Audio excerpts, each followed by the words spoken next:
In the middle of a five-star restaurant, a white billionaire switched to Latin, an ancient language he was certain no server could possibly understand, to mock the black waitress standing before him. He called her a slave. He laughed at her. He savored every syllable, convinced she was too ignorant to comprehend a single word. To him, it was just cheap entertainment, a way to remind everyone of his superiority. But when the woman lifted her chin and responded in flawless Latin, the entire room fell silent. What did she say? Before we dive into this incredible story, I'd love to know, where are you listening from today?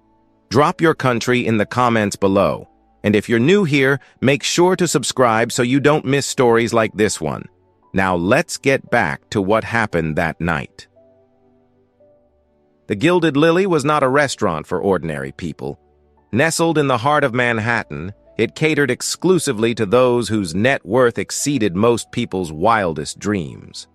Crystal chandeliers cast a warm glow over tables draped in white linen, and the soft clink of silverware against fine china created a symphony of wealth and privilege. Ellie Bennett moved through this world like a ghost.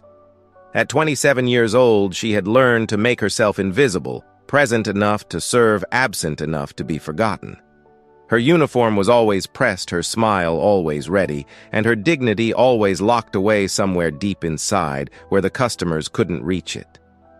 Tonight was no different from any other Saturday night.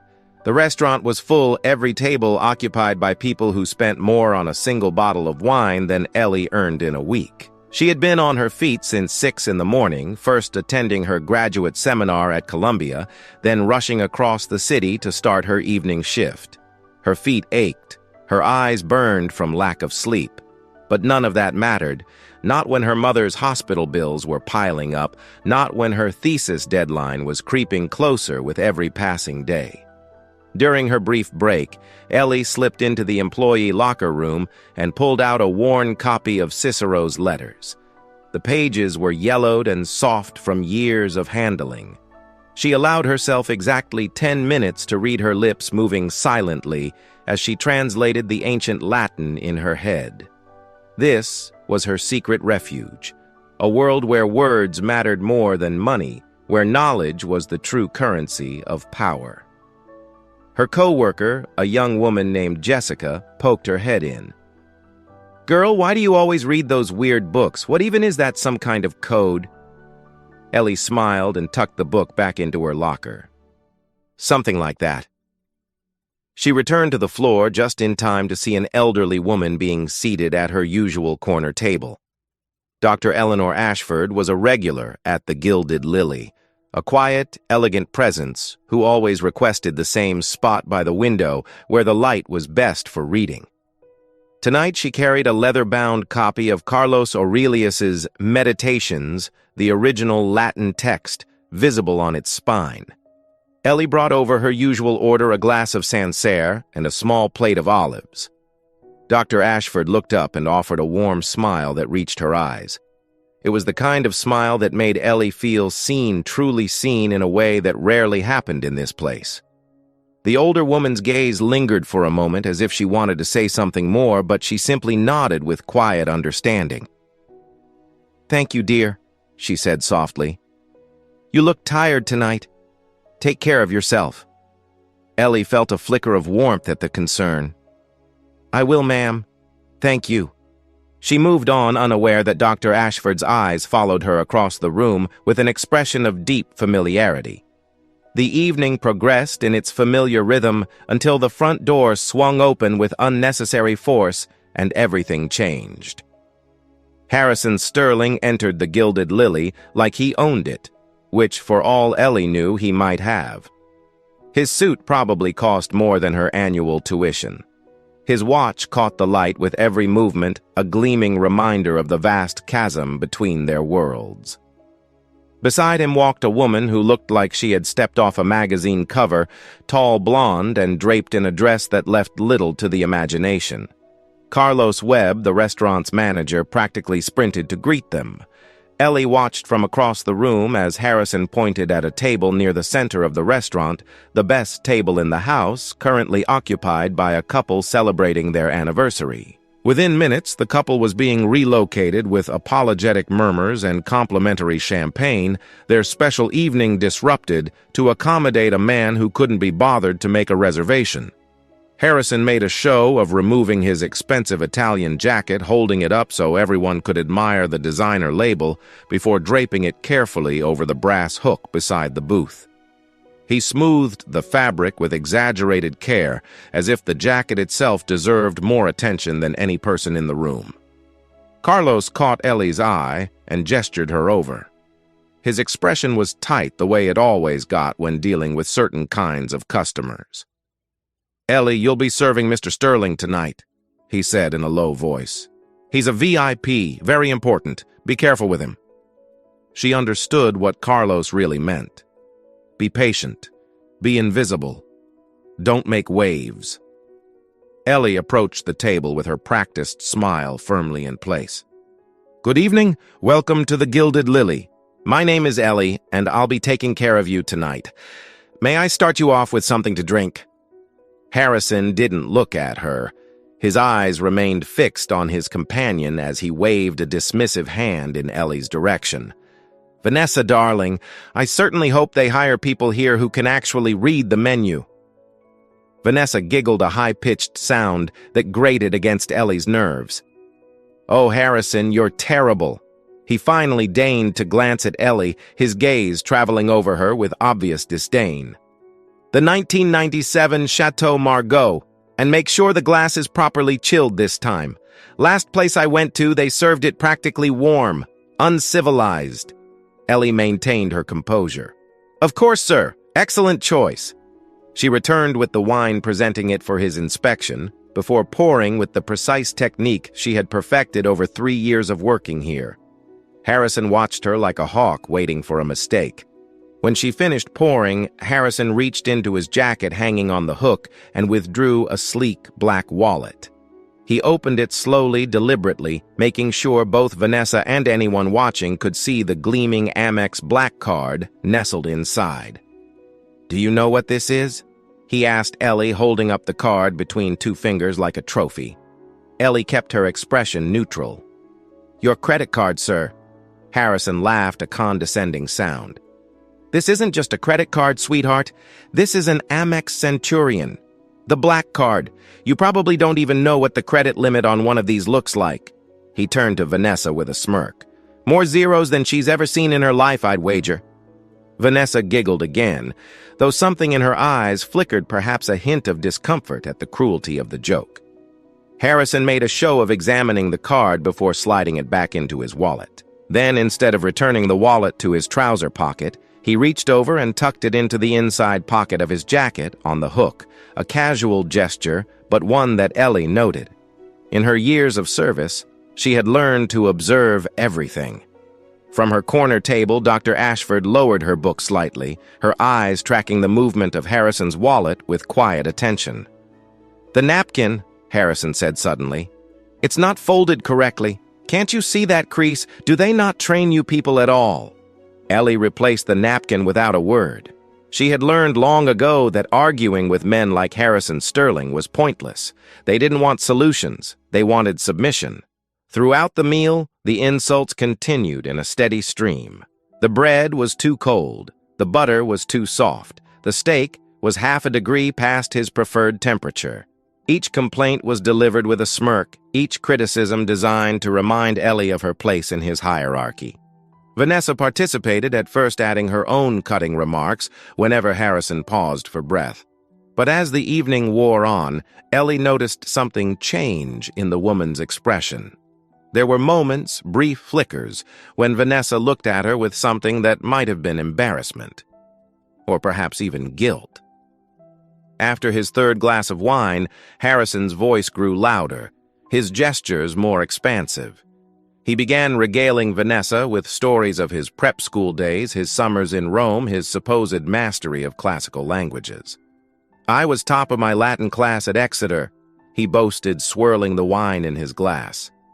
"Most people these days are so uneducated, so utterly common, they couldn't conjugate a verb to save their lives."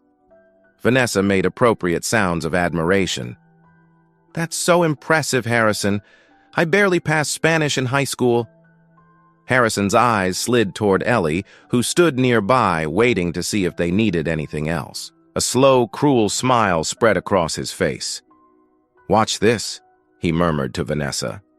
"This will be amusing." He raised his hand and snapped his fingers. "You, come here." Ellie approached the table, her face carefully neutral.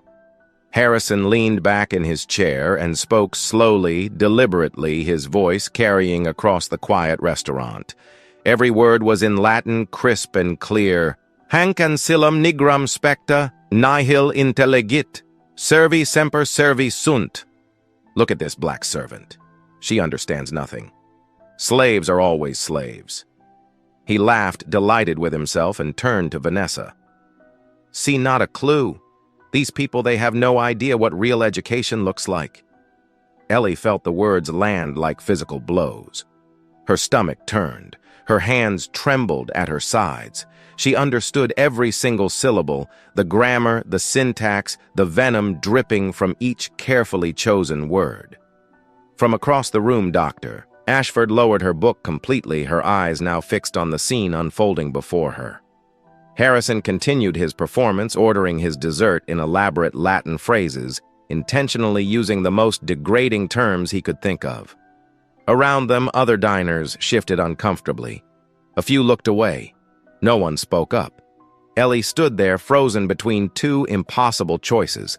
She could stay silent, swallow this humiliation, like she had swallowed so many others, and protect her job.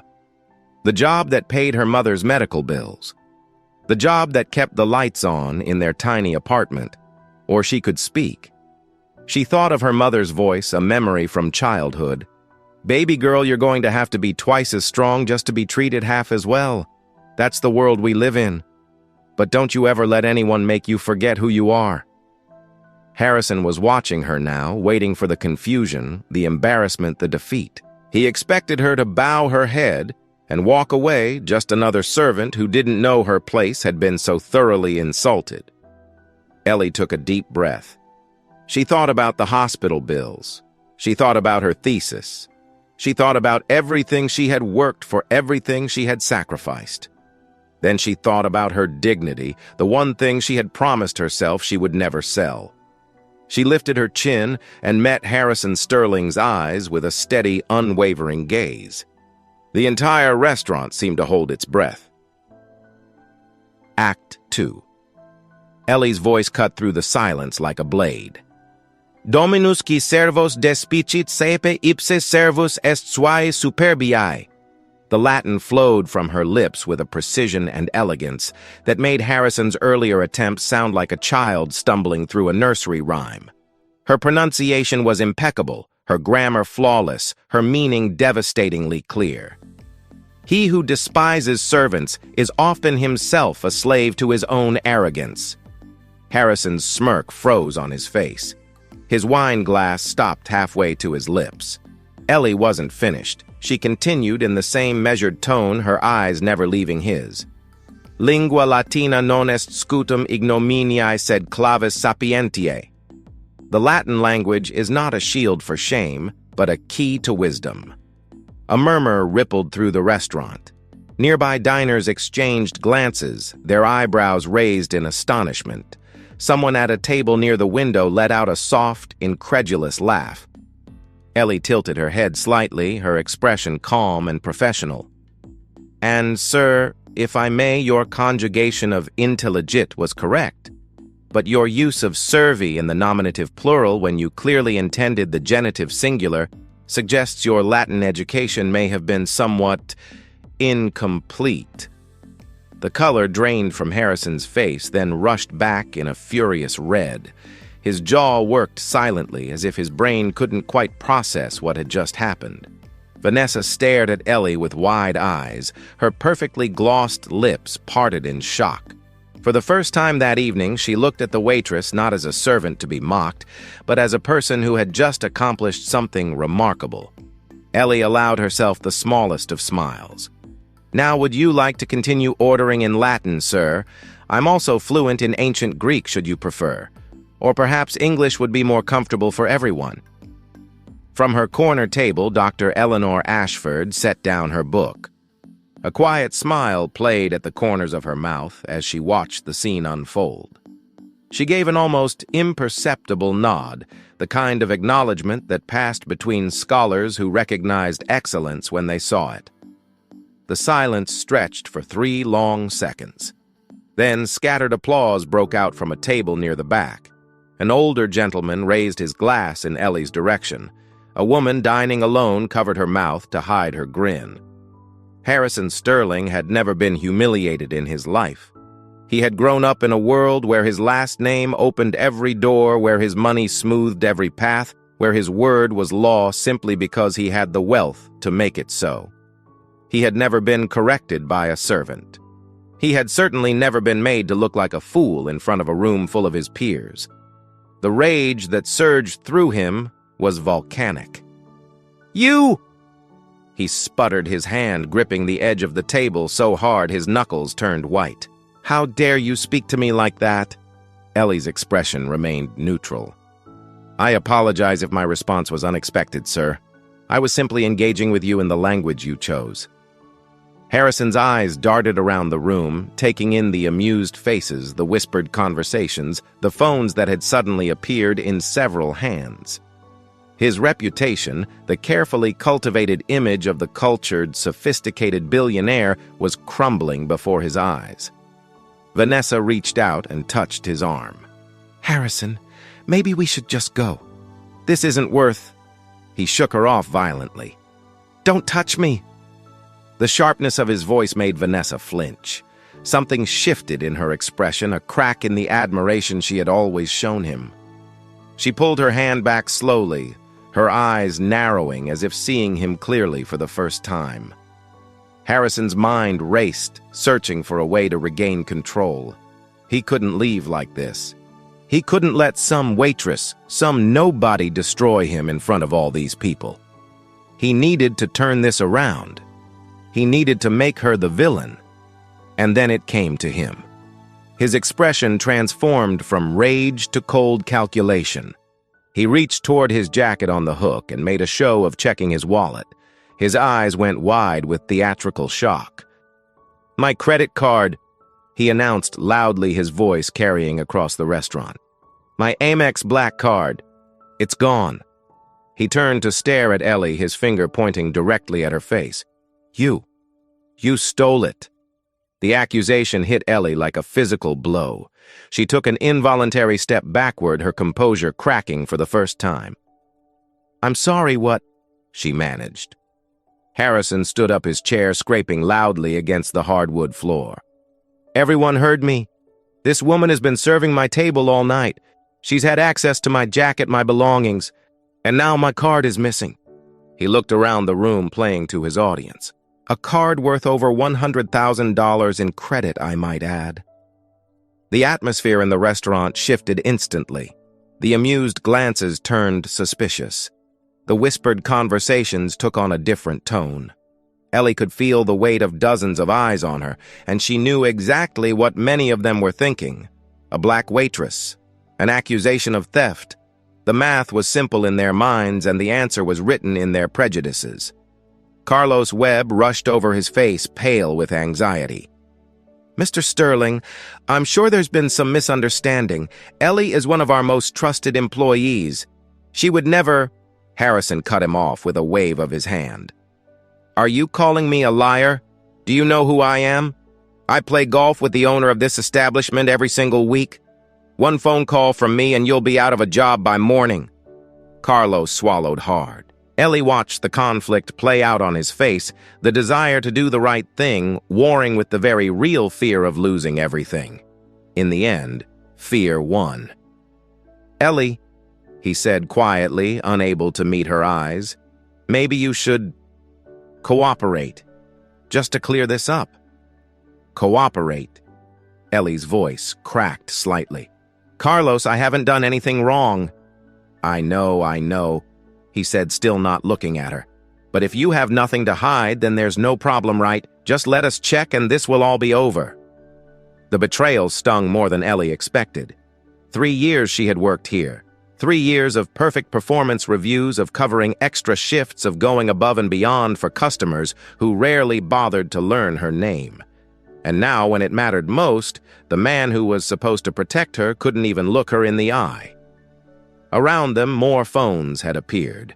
Ellie could see the red recording lights blinking like accusatory eyes. This moment, this humiliation was being captured from a dozen different angles. By tomorrow, she would be a viral video, a hashtag, a cautionary tale shared by strangers who would never know her name, but would feel entitled to judge her entire existence. Harrison pressed his advantage. "Well, what are you waiting for? Check her pockets. Check the employee area. Check whatever you need to check." He crossed his arms, a triumphant smile spreading across his face. Unless, of course, she has something to hide. Ellie's mind raced through her options, each one more impossible than the last. If she refused to be searched, she looked guilty. If she submitted to being searched, she was admitting that a wealthy white man's baseless accusation was enough to strip her of her dignity. Either way, Harrison won. She thought about her mother lying in that hospital bed, the tubes and wires keeping her alive, while the bills piled up on the nightstand. She thought about her thesis, 2 years of research that would be worthless if she was arrested, if her record was tainted, if Columbia decided a theft accusation, even a false one, was too much of a liability.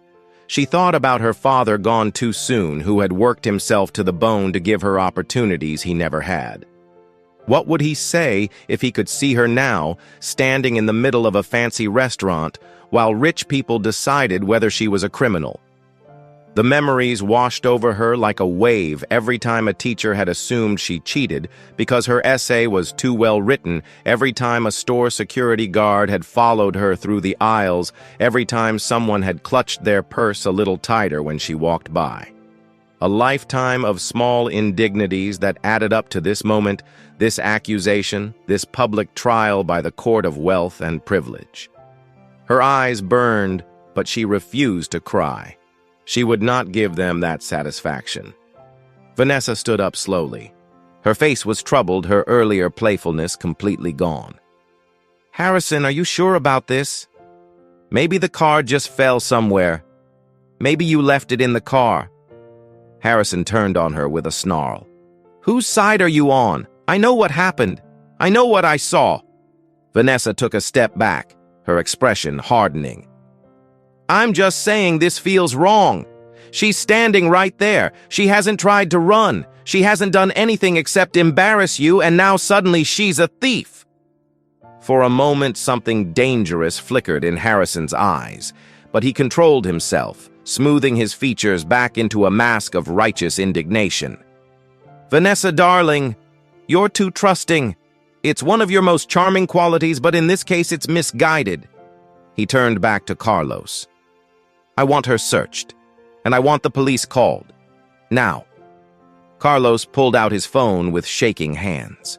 Ellie watched him dial, watched her future unravel with each passing second. "Please," she said softly. "I didn't take anything.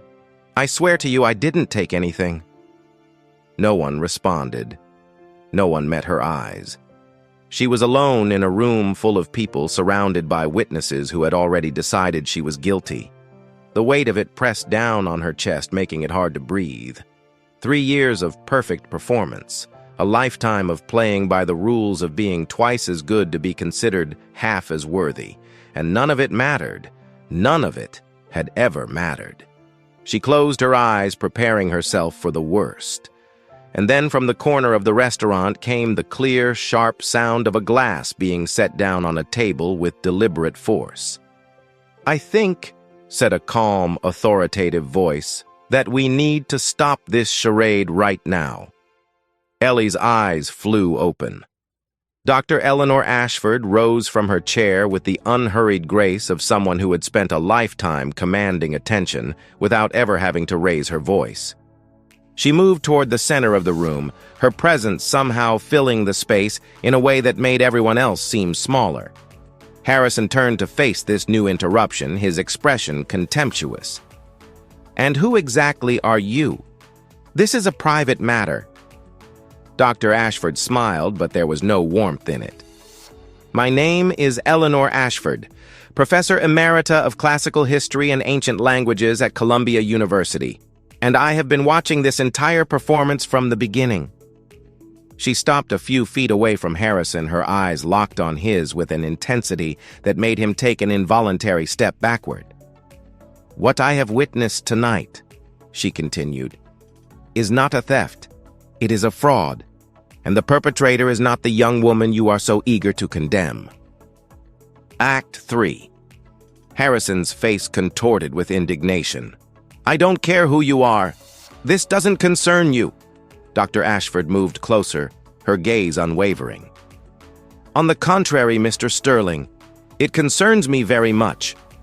She turned to address the room, her voice carrying with the practiced clarity of someone who had spent decades commanding lecture halls.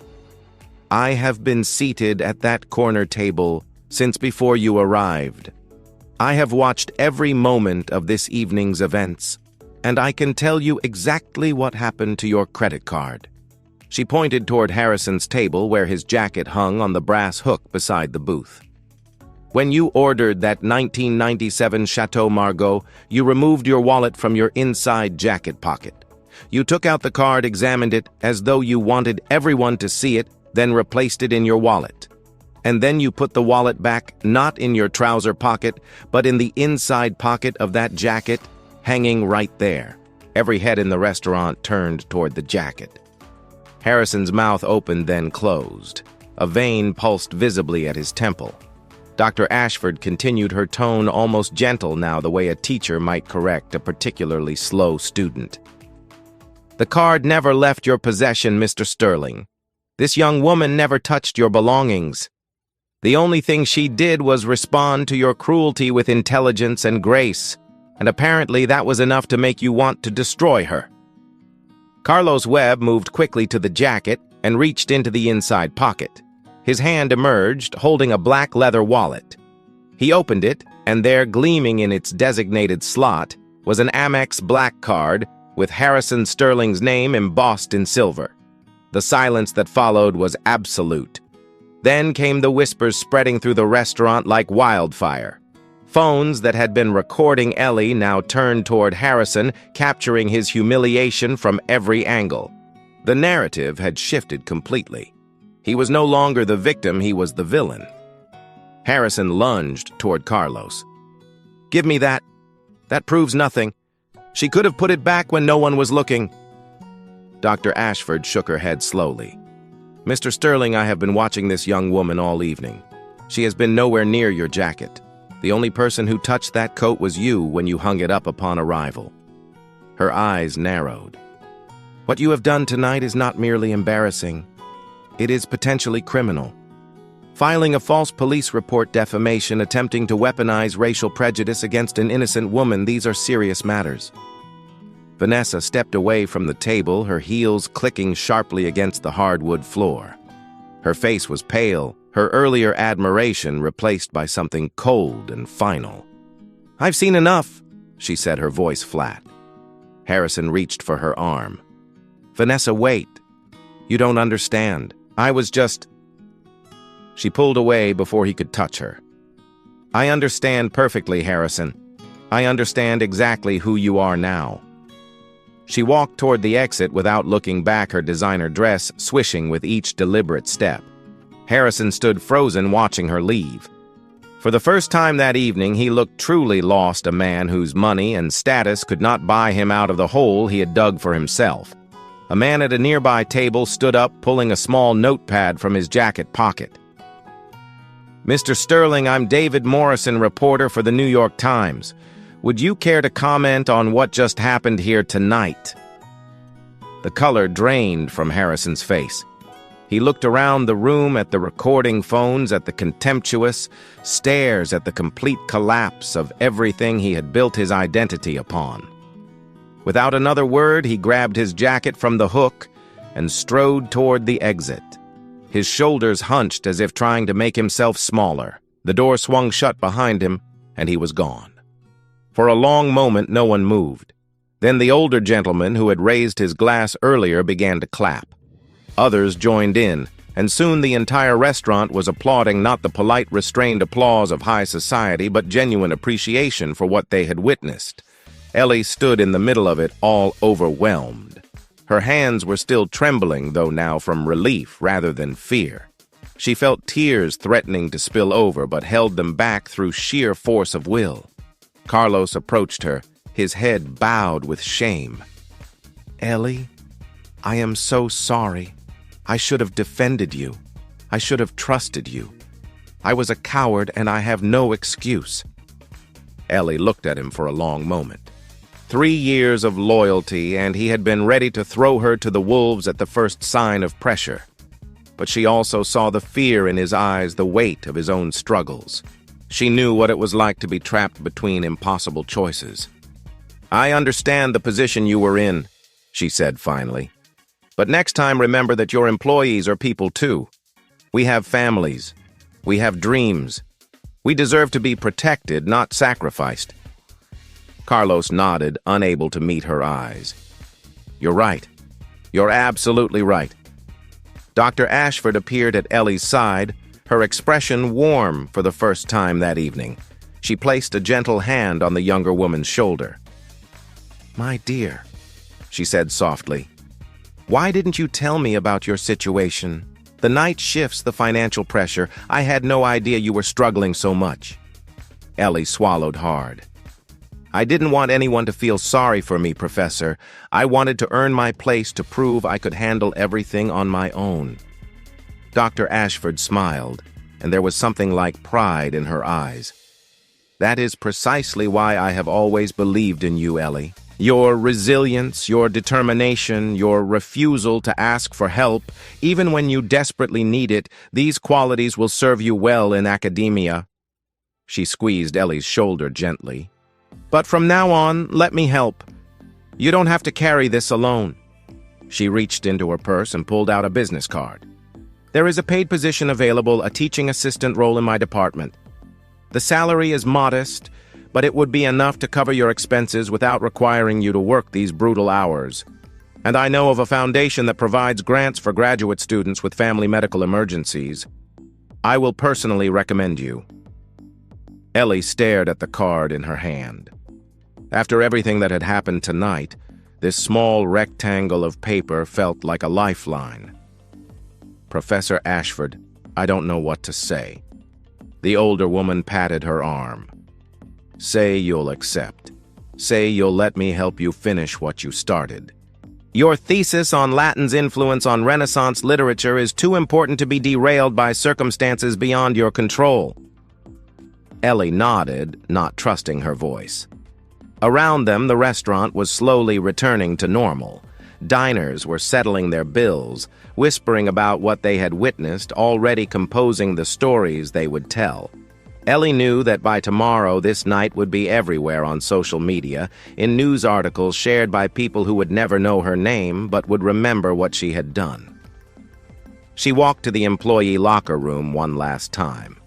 Her hands were steady now as she untied her apron and folded it neatly, placing it on the counter where she had placed it so many times before. She opened her locker and retrieved the worn copy of Cicero's letters, running her fingers over the familiar cover. Carlos appeared in the doorway. "Ellie, if you ever need anything, a reference, a recommendation, anything at all, please don't hesitate to ask." She tucked the book under her arm and gave him a small nod. "Thank you, Carlos. Take care of yourself." She walked through the kitchen, past the servers and cooks, who had heard what happened and watched her with new respect in their eyes. Jessica grabbed her hand as she passed. "Girl, that was the most incredible thing I've ever seen. You're a legend." Ellie squeezed her friend's hand briefly, then continued toward the back exit. She stepped out into the cool Manhattan night. The city hummed around her taxis, honking distant laughter, the endless pulse of life that never stopped no matter what dramas played out in fancy restaurants. She stood there for a moment, breathing deeply, letting the night air fill her lungs. Above her, the sky was clear for once, a few stubborn stars managing to shine through the light pollution. She thought about her father gone too soon and wondered if he could see her now. She thought about her mother fighting her own battle in a hospital bed across the city. Her phone buzzed in her pocket. She pulled it out and read the message from the hospital. Update on patient Bennett condition stabilized. Doctor pleased with progress. We'll call tomorrow with details. Ellie closed her eyes and allowed herself one moment of pure relief. When she opened them again, she was smiling, not the practiced smile she wore for customers, but something real, something that came from deep within. She began walking, leaving the gilded lily behind her. The streetlights cast long shadows on the pavement, and somewhere in the distance, a saxophone played a lonely melody. She didn't know exactly what tomorrow would bring, but for the first time in a long time, she felt hopeful. Language had been used as a weapon against her tonight, but in the end, it had become her shield, her sword, and her salvation. Harrison Sterling had tried to prove that she didn't belong in his world, and instead he had proven that his world wasn't worthy of her. Ellie Bennett walked into the night, her head held high, carrying nothing but a worn book of Latin letters and the knowledge that no one, not wealth, not power, not prejudice, could ever take away who she truly was. And that's Ellie's story. Here's what I hope you take away from it. Your worth is never defined by how others see you. Not by your job title, not by your bank account, not by the assumptions people make when they look at you. The things that truly matter, your knowledge, your dignity, your character, those are things no one can take from you unless you let them. If this story moved, you hit that subscribe button and turn on notifications so you never miss another one. I share stories like this every week, stories about ordinary people who refuse to be broken by extraordinary circumstances. Leave a comment and tell me, have you ever had a moment where you had to stand up for yourself even when everything was against you? I'd love to hear your story. Until next time, remember, the people who try to make you feel small are usually the ones who feel smallest inside. Keep your head high.